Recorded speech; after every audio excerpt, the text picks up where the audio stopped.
నమస్కారం ఘంటా రావానికి స్వాగతం. ముందుగా ప్రధాన అంశాలు. బీసీ రిజర్వేషన్లపై సుప్రీంకు వెళ్లాలని సీఎం నిర్ణయం. ఎస్ఎల్పీ దాఖలు చేయాలని అధికారులకు ఆదేశం.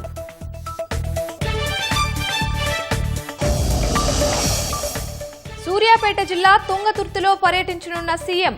మాజీ మంత్రి దామోదర్ రెడ్డి సంతాప సభకు వెళ్లనున్న రేవంత్ రెడ్డి.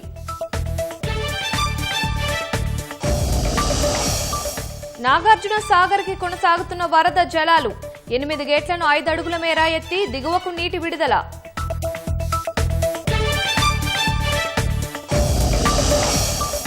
బంగాల్లో మరోసారి సామూహిక అత్యాచార ఘటన. ఈ నెల 10న ఒడిశా యువతిపై అమానుషం, 3 అరెస్ట్.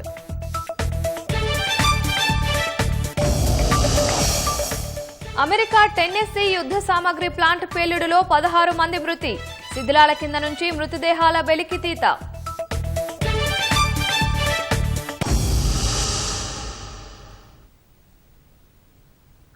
స్థానిక సంస్థల్లో బీసీలకు 42% రిజర్వేషన్లపై హైకోర్టు ఇచ్చిన స్టేపై సుప్రీంకోర్టుకు వెళ్లాలని ప్రభుత్వం నిర్ణయించింది. ఈ మేరకు స్పెషల్ లీవ్ పిటిషన్ వేయాలని ముఖ్యమంత్రి రేవంత్ రెడ్డి ఆదేశించారు.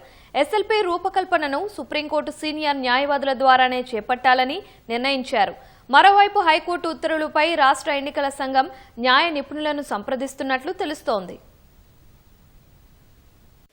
ఎన్నికల ప్రక్రియలో జోక్యం చేసుకోలేదని హైకోర్టు చెప్పినప్పటికీ బీసీలకు 42% రిజర్వేషన్ల అమలుపై స్టే ఇచ్చిన నేపథ్యంలో సుప్రీంకోర్టులో స్పెషల్ లీవ్ పిటిషన్ దాఖలు చేయాలని ప్రభుత్వం నిర్ణయించింది.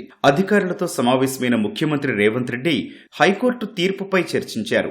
రిజర్వేషన్లు అమలు చేయాలంటే సుప్రీంకోర్టును ఆశ్రయించడం మినహా మరో దారి లేదన్న అభిప్రాయం వ్యక్తం కావడంతో ఎస్ఎల్పీ దాఖలు చేయడానికి చర్యలు తీసుకోవాలంటూ అధికారులకు ఆదేశాలు జారీ చేశారు. బీసీలకు 42% రిజర్వేషన్లతో ఎన్నికలకు వెళ్లాలన్న స్థిర నిశ్చయంతో ఉన్న ప్రభుత్వం సుప్రీంకోర్టులో పటిష్ట వాదనలు వినిపించడానికి రంగం సిద్ధం చేస్తోంది. ఎస్ఎల్పీ రూపకల్పనను సుప్రీంకోర్టు సీనియర్ న్యాయవాదుల ద్వారానే చేపట్టాలని నిర్ణయించింది. బీసీలకు రిజర్వేషన్లు కల్పించే ముందు ట్రిపుల్ టెస్ట్ నిర్వహించాలన్న సుప్రీంకోర్టు తీర్పు ప్రకారమే ప్రత్యేక కమిషన్ను ఏర్పాటు చేసి జనాభా లెక్కలను సేకరించి రిజర్వేషన్లు కల్పించామన్న వాదనను బలంగా ముందుకు తీసుకెళ్లనుంది. రిజర్వేషన్లు 50% మించరాదన్న దానికి మినహాయింపులపై దృష్టి సారించనుంది. ఈ మేరకు అడ్వకేట్ జనరల్ ఏ సుదర్శన్ రెడ్డితో పాటు సుప్రీంకోర్టు సీనియర్ న్యాయవాదుల ద్వారా ఎస్ఎల్పీ దాఖలు చేయడానికి సన్నాహాలు పూర్తి చేసింది. ఇప్పటికే తీర్పు ప్రతితో పాటు అవసరమైన పత్రాలను ఢిల్లీకి పంపినట్లు సమాచారం. సుప్రీంకోర్టు నిర్ణయంపైనే స్థానిక సంస్థల ఎన్నికల ప్రక్రియ ఆధారపడి ఉందన్న అభిప్రాయం వ్యక్తమవుతోంది.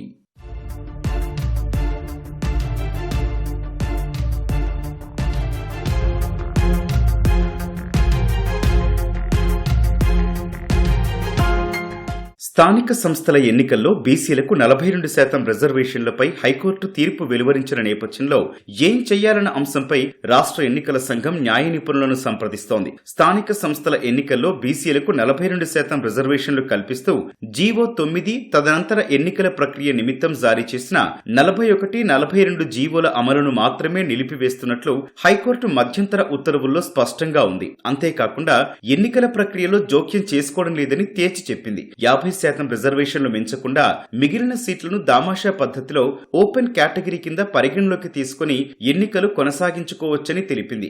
అయినా రిజర్వేషన్ల అమలుపై మళ్లీ సందిగ్ధత మొదలవుతోంది. ఇప్పటికే 42% రిజర్వేషన్ల ప్రాతిపదికన స్థానిక సంస్థల్లో పంచాయతీలు, వార్డుల కేటాయింపు జరిగింది. ఇలా విభజించాల్సింది రాష్ట్ర ప్రభుత్వమే.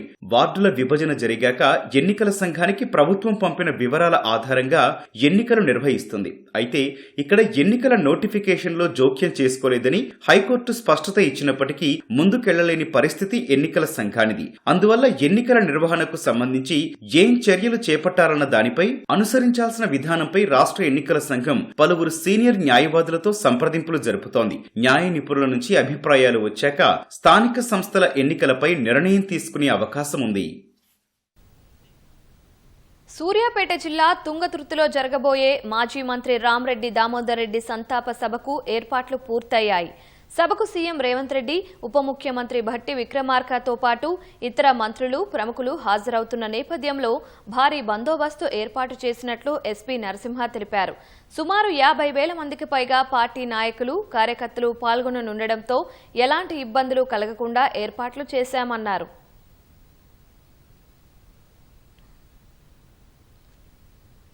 వరంగల్ జిల్లా ఇన్ఛార్జి మంత్రి పొంగులేటి శ్రీనివాసరెడ్డి, మంత్రి కొండా సురేఖ మధ్య విభేదాలు ఢిల్లీ స్థాయికి చేరాయి.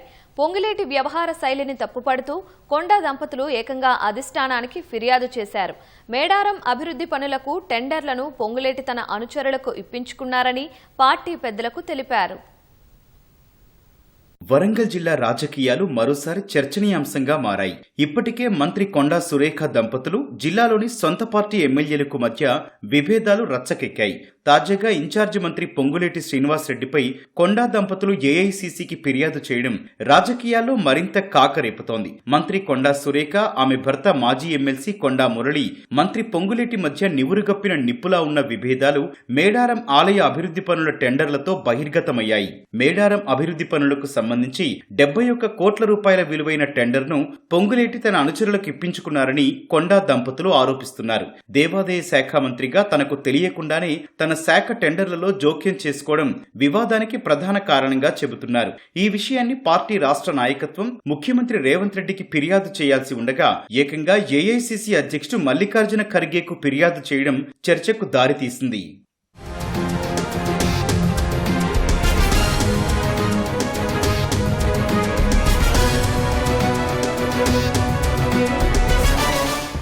మంత్రి పొంగులేటి శ్రీనివాసరెడ్డికి కొండా దంపతుల మధ్య ముందు నుంచి విభేదాలున్నట్లు ఇటీవల పీసీసీ క్రమశిక్షణ కమిటీకి రాతపూర్వకంగా ఇచ్చిన వివరణలో బయటపడింది. ఉమ్మడి వరంగల్ జిల్లాలో మరో మహిళా మంత్రి సీతక్క కూడా పొంగులేటి శ్రీనివాసరెడ్డి తీరుపై అసంతృప్తిగా ఉన్నట్లు తెలుస్తోంది. ఉమ్మడి వరంగల్ జిల్లాకు సంబంధించి నిర్ణయాలు తీసుకునే ముందు ఈ ఇద్దరి మంత్రుల అభిప్రాయాలను కూడా పరిగణలోకి తీసుకోవాల్సి ఉంది. కానీ చాలా అంశాల్లో అభిప్రాయాలను తీసుకోకుండానే నిర్ణయాలు తీసుకుంటున్నట్లుగా విమర్శలున్నాయి. ఇప్పటికే కొండా దంపతులు ఉమ్మడి వరంగల్ జిల్లాలోని నేతల మధ్య వివాదం చినికి గాలివానగా మారింది. పీసీసీ క్రమశిక్షణ కమిటీ జోక్యం చేసుకుని పరిష్కరించేందుకు ప్రయత్నించినప్పటికీ ఆశించిన ఫలితం లేనట్లు పార్టీ వర్గాలు చెబుతున్నాయి. తాజాగా జిల్లా ఇన్ఛార్జి మంత్రి శ్రీనివాసరెడ్డికి కొండా సురేఖ దంపతుల మధ్య విభేదాలు మొదలడంతో ముఖ్యమంత్రి రేవంత్ రెడ్డి, పీసీసీ అధ్యక్షుడు మహేష్ కుమార్ గౌడ్ తక్షణమే జోక్యం చేసుకోవాలని దిగువ స్థాయి నేతలు కోరుతున్నారు. స్థానిక సంస్థల ఎన్నికలను దృష్టిలో ఉంచుకుని నేతల మధ్య సయోధ్య కుదిర్చే చర్యలు చేపట్టాలని విజ్ఞప్తి చేస్తున్నారు. హైదరాబాద్ ఎల్బీ నగర్లోని గుర్రంగూడ వద్ద కారు బీభత్సం సృష్టించింది. అతి వేగంతో అదుపు తప్పి ముందు వెళ్తున్న బైక్ను ఢీకొని అనంతరం డివైడర్ దాటి మరో కారును ఢీకొట్టింది. ప్రమాదంలో 5గురికి గాయాలయ్యాయి. మొదట ఇంజాపూర్ నుంచి గుర్రంగూడ వైపు వెళ్తున్న ద్విచక్ర వాహనాన్ని థార్ ఢీకొట్టింది. 2 విద్యార్థులకు తీవ్ర గాయాలు కావడంతో ఉస్మానియా ఆసుపత్రికి తరలించారు. తర్వాత డివైడర్ దాటుకుని మరో కారును బలంగా ఢీకొనడంతో థార్లోని డ్రైవర్, యజమాని అనిరుత్తలకు తీవ్ర గాయాలయ్యాయి. ప్రమాదంలో థార్తో బైక్ నుజ్జునుజ్జు కాగా క్షతగాత్రులు హస్తినాపురంలోని ఆసుపత్రుల్లో చికిత్స పొందుతున్నారు. పశ్చిమ బెంగాల్లోని కోల్కతాలో వైద్య విద్యార్థినిపై అత్యాచారం ఘటనలో పోలీసులు 3 అరెస్టు చేశారు. ఇప్పటికే ఘటనా స్థలిని పరిశీలించిన పోలీసులు నిందితులను విచారణ చేస్తున్నారు. ఒడిశాకు చెందిన యువతి దుర్గాపూర్లోని ఓ ప్రైవేటు వైద్య కళాశాలలో ఎంబీబీఎస్ ద్వితీయ సంవత్సరం చదువుతోంది. శుక్రవారం రాత్రి భోజనం చేసేందుకు స్నేహితురాలతో కలిసి బయటకు వెళ్లింది. ఈ క్రమంలో వారిని వెంబడించిన 3 దుండగులు బాధితురాలి స్నేహితురాలిని బెదిరించి నగదును తీసుకుని ఆమెను అక్కడి నుంచి పంపించేశారు. అనంతరం బాధితురాలి ఫోన్ లాక్కున్న దుండగులు సమీప అడవికి ఎత్తుకెళ్లి సామూహిక అత్యాచారానికి పాల్పడ్డారు. భారత్తో బంధాన్ని అమెరికా ఎంతో విలువైనదిగా భావిస్తోందని ఆ దేశ రాయబారి సెర్గియో గోర్ చెప్పారు. 6 రోజుల భారత పర్యటనలో ఉన్న ఆయన ప్రధాని నరేంద్ర మోదీతో సమావేశమయ్యారు. రక్షణ, వాణిజ్యం, సాంకేతికత వంటి ద్వైపాక్షిక అంశాలు సహా కీలక ఖనిజాల ప్రాముఖ్యతపైన చర్చించామని తెలిపారు. విదేశాంగ మంత్రి ఎస్ జయశంకర్, జాతీయ భద్రతా సలహాదారు అజిత్ దోబాల్, విదేశాంగ కార్యదర్శి మిస్రీతోనూ వరుస సమావేశాలు నిర్వహించానని వివరించారు. ప్రధాని మోదీని అమెరికా అధ్యక్షుడు ట్రంప్ అత్యంత సన్నిహితుడిగా భావిస్తారని సెర్గియో గోర్ పేర్కొన్నారు. ఈ సందర్భంగా మోదీ, ట్రంప్లతో కూడిన ఓ ఫోటోను ప్రధానికి బహుకరించారు. ఈ భేటీపై ప్రధాని కూడా స్పందించారు. భారత్లో అమెరికా రాయబారిగా నియమితులైన సెర్గియో గోర్తో భేటీ కావడం సంతోషంగా ఉందన్నారు. గోర్ హయాంలో భారత్, అమెరికాల మధ్య వ్యూహాత్మక భాగస్వామ్యం మరింత బలోపేతమవుతుందని విశ్వాసం వ్యక్తం చేశారు. అమెరికాలోని టెన్నెసీ రాష్ట్రంలో మిలిటరీ యుద్ధ సామాగ్రి ప్లాంట్లో జరిగిన పేలుడులో 16 మంది మృతి చెందినట్టు అధికారులు ప్రకటించారు. శిథిలాల కింద నుంచి మృతదేహాలను వెలికి తీసినట్లు చెప్పారు. పేలుడు ఘటనలో ఎవరూ ప్రాణాలతో బయటపడలేదని తెలిపారు. శుక్రవారం టెన్నెస్సీలోని మిలిటరీ యుద్ధ సామాగ్రి ప్లాంట్లో ఒక్కసారిగా పేలుడు సంభవించింది.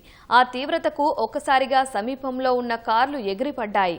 ఆకాశంలో దట్టమైన పొగ వ్యాపించింది. పేలుడుకు స్పష్టమైన కారణాలు ఇంకా తెలియదని అధికారులు పేర్కొన్నారు. ఘటనా స్థలికి FBI చేరుకుని దర్యాప్తు చేపట్టినట్లు తెలిపారు.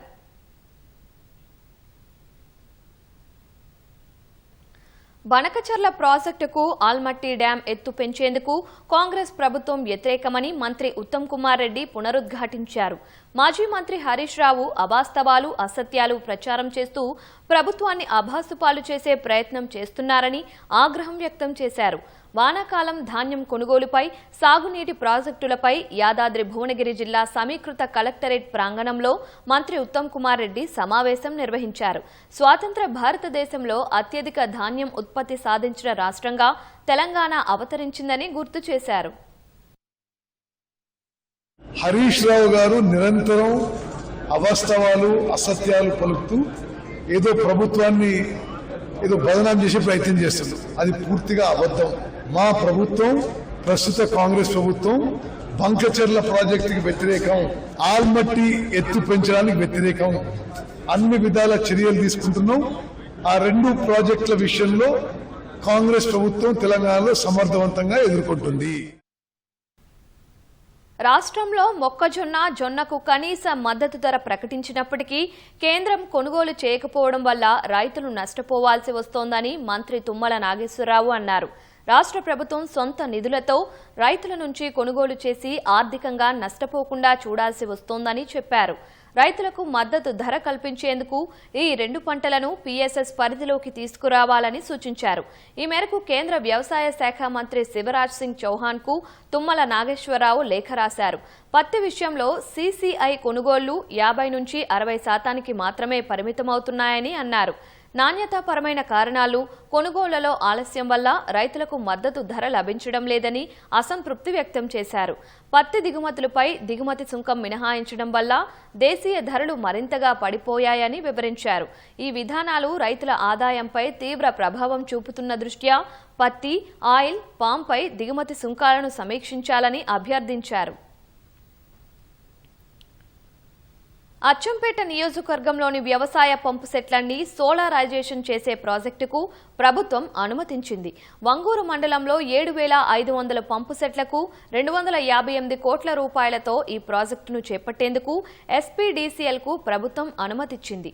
ఈ ఏడాది మే 19న నాగర్ కర్నూలు జిల్లా మాచారంలో ఇందిరా సౌర గిరిజల వికాసం పథకాన్ని ప్రారంభించినప్పుడు అచ్చంపేట నియోజకవర్గంలోని రైతులందరికీ సోలార్ పవర్ పంపు సెట్లు ఇవ్వనున్నట్లు ముఖ్యమంత్రి రేవంత్ రెడ్డి ప్రకటించారు. ఇందుకు అనుగుణంగా వంగూరు మండలంలోని రైతులందరికీ సోలార్ పవర్ పంపులు ఇచ్చేందుకు SPDCL ప్రభుత్వానికి ప్రతిపాదనలు పంపించింది. PM కుసుమ్ పథకంలో లేదా టెండర్ ప్రక్రియ ద్వారా పథకాన్ని అమలు చేయనున్నట్లు ప్రతిపాదించింది. ప్రభుత్వంపై అదనపు భారం వేయకుండా డిస్కంలు సొంతంగా రుణాలు సమీకరించుకొని ప్రాజెక్టు అమలు చేయాలని విద్యుత్ శాఖ తెలిపింది. ప్రభుత్వ సబ్సిడీలు, ఆదా చేసిన విద్యుత్ ద్వారా రుణాలు తిరిగి చెల్లించాలని తెలిపింది.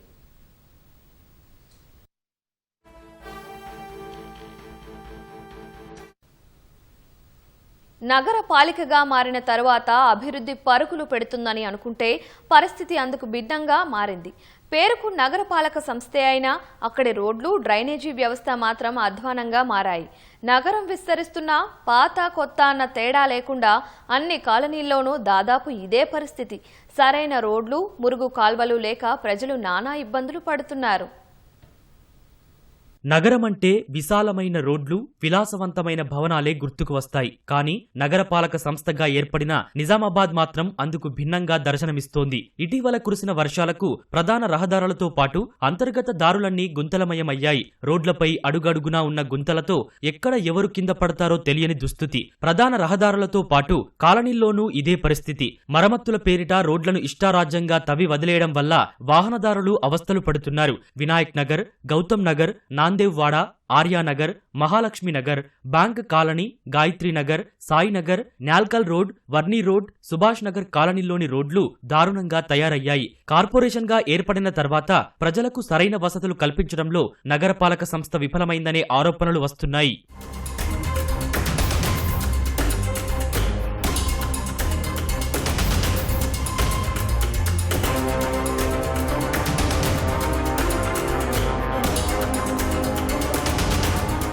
కాలనీలో పరిస్థితి గురించి ప్రజాప్రతినిధులకు మొరపెట్టుకున్నా రోజులు గడుస్తున్నాయే గాని రోడ్ల పరిస్థితి మాత్రం మారడం లేదని స్థానికులు ఆవేదన చెందుతున్నారు. కొన్ని కాలనీల్లో రోడ్లకు కంకర వేసి వదిలేయడంతో వర్షాలకు గుంతలు తేలి కనిపిస్తున్నాయి. చిన్నపాటి వానలకే గుంతలమయంగా మారుతున్న రోడ్లతో ఇబ్బందులు పడుతున్నామని స్థానికులు వాపోతున్నారు. కొత్తగా ఏర్పాటైన కాలనీల్లో కనీసం రోడ్లు, మురుగు కాలువల నిర్మాణం చేపట్టలేదని కాలనీవాసులు తెలిపారు. వర్షాలకు బురదమయమైన దారుల్లో వెళ్లలేక తామే చందా రూపంలో డబ్బులు సేకరించి తాత్కాలిక రోడ్లను ఏర్పాటు చేసుకున్నామని తెలిపారు. కేవలం కాలనీలోనే కాదు, నగరంలోనూ రోడ్ల విస్తరణ పూర్తిగాక వాహనదారులు తీవ్ర ఇబ్బందులు ఎదుర్కొంటున్నామని ఆవేదన వ్యక్తం చేస్తున్నారు. ఒక 20-25 సంవత్సరాల నుంచి ఉన్న కాలనీ ఇక్కడ.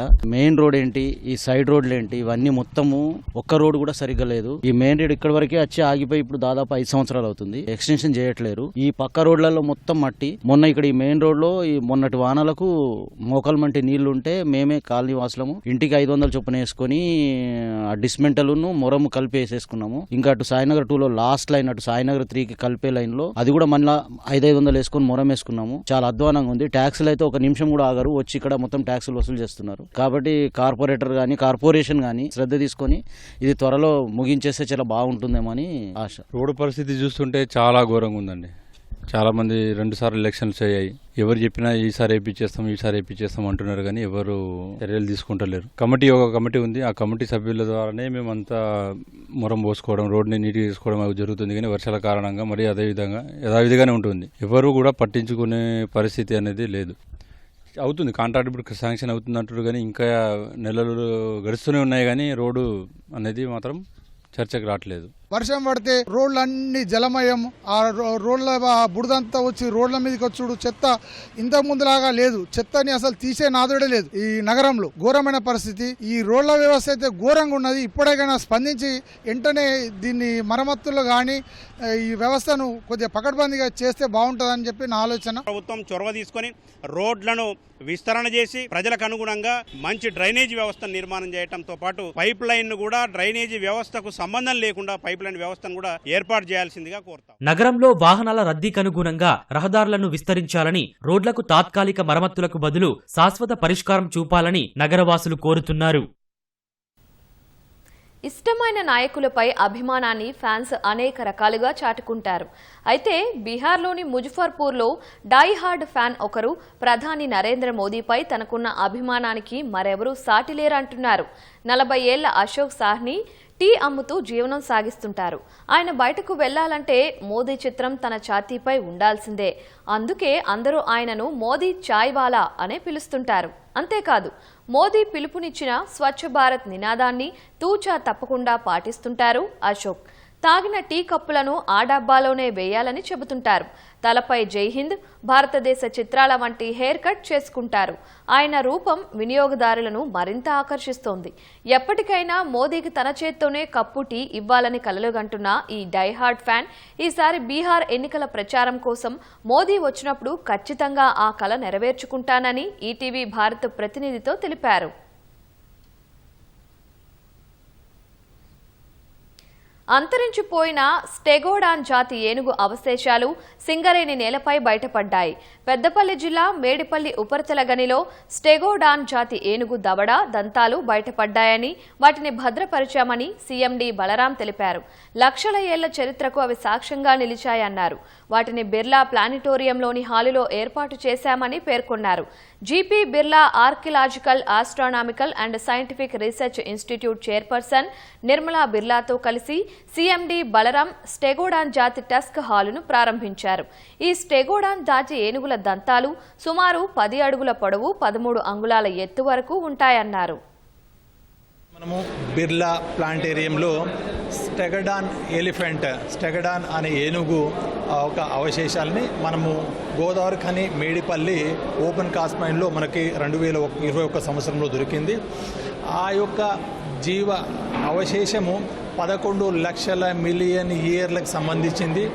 జీవజాలం ఎలా అభివృద్ధి చెందింది, ఎలా అంతమైంది, మళ్ళీ ఎట్లా ఆవిర్భించింది అనేది మనకి వీటి ఒక ద్వారా తెలుసుకొని దీనిపైన మరింత పరిశోధనలు అటు స్కూల్ పిల్లలు కానీ కాలేజ్ పిల్లలు కానీ అలాగే సాధారణ పౌరులకి బాగా ఉపయోగపడుతుంది. 13 అడుగుల హైట్ వస్తుంది. ఇది దీని వెయిట్ దాదాపు 10 టన్నుల వరకు ఉంటుంది. ఈ పాతకాలం ఏనుగు అసెస్మెంటు ఇవి ఇప్పుడు పూర్తిగా అంతరించిపోయినాయి. 8-9 వేల సంవత్సరాల నుంచి బ్యాక్ 11 మిలియన్ ఇయర్స్ వరకు ఉన్న పీరియడ్లో ఉన్నవి. ఇవి ఆఫ్రికన్ ఎలిఫెంట్ టస్క్ కూడా ఉంది మన దగ్గర, అది లైవ్ ఒరిజినల్. ఇవి అయితే ఫాసిలైజ్ అయిపోయినాయి, ఇప్పుడు పురాతనమైనవి.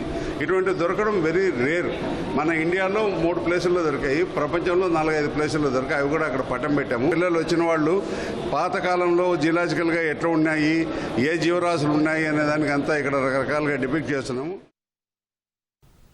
సంగారెడ్డి జిల్లా జరాసంగం మహాత్మా జ్యోతిబా పూలే పాఠశాలలో అంతర్జాతీయ బాలికా దినోత్సవాన్ని ఘనంగా నిర్వహించారు. ఈ సందర్భంగా విద్యార్థులు నిర్వహించిన ప్రదర్శన ప్రత్యేక ఆకర్షణగా నిలిచింది.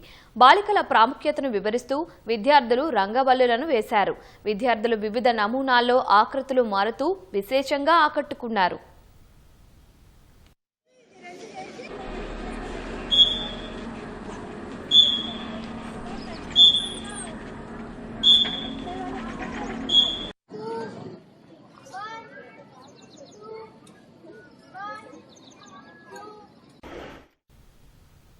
హైదరాబాద్లోని గచ్చిబౌలి స్టేడియంలో గ్రేస్ క్యాన్సర్ రన్లో మంత్రులు పొన్నం ప్రభాకర్, శ్రీధర్ బాబు, వాకిటి శ్రీహరి, ప్రభుత్వ సలహాదారు వేం నరేందర్ రెడ్డి, షాట్ చైర్మన్ శివసేనారెడ్డి పాల్గొన్నారు. కార్యక్రమానికి పెద్ద ఎత్తున విద్యార్థులు, యువత హాజరై 2K, 5K పరుగులో పాల్గొన్నారు. క్యాన్సర్పై అవగాహన కలగడానికి ఈ పరుగు నిర్వహించిన నిర్వాహకులకు మంత్రులు అభినందనలు తెలిపారు. ప్రతి ఒక్కరూ ఈ మహమ్మారిపై అవగాహన కలిగి ఉండాలని, మన జీవితం నుంచి ప్లాస్టిక్ ని దూరం చేసినప్పుడే క్యాన్సర్ను నివారించవచ్చని మంత్రులు తెలిపారు. క్యాన్సర్ చికిత్సకు ప్రభుత్వం అన్ని రకాల చర్యలు తీసుకుంటుందని వెల్లడించారు. తనలోని ఎనర్జీని చూడాలనుకునే అభిమానుల కోసమే కే ర్యాంప్ చిత్రాన్ని చేసినట్లు ఆ చిత్ర కథానాయకుడు కిరణ్ అబ్బవరం తెలిపారు. ఈ దీపావళికి ప్రేక్షకులంతా కడుపుబ్బా నవ్వించేలా కే ర్యాంప్ చిత్రం ఉంటుందన్నారు. నూతన దర్శకుడు జైన్స్ నాని దర్శకత్వంతో హాస్య మూవీస్ పతాకంపై నిర్మించిన ఆ చిత్రం ఈ నెల 18న ప్రేక్షకుల ముందుకు రానుంది. ఈ సందర్భంగా హైదరాబాద్లో అభిమానుల సమక్షంలో చిత్ర బృందం కే ర్యాంప్ ట్రైలర్ విడుదల చేసింది.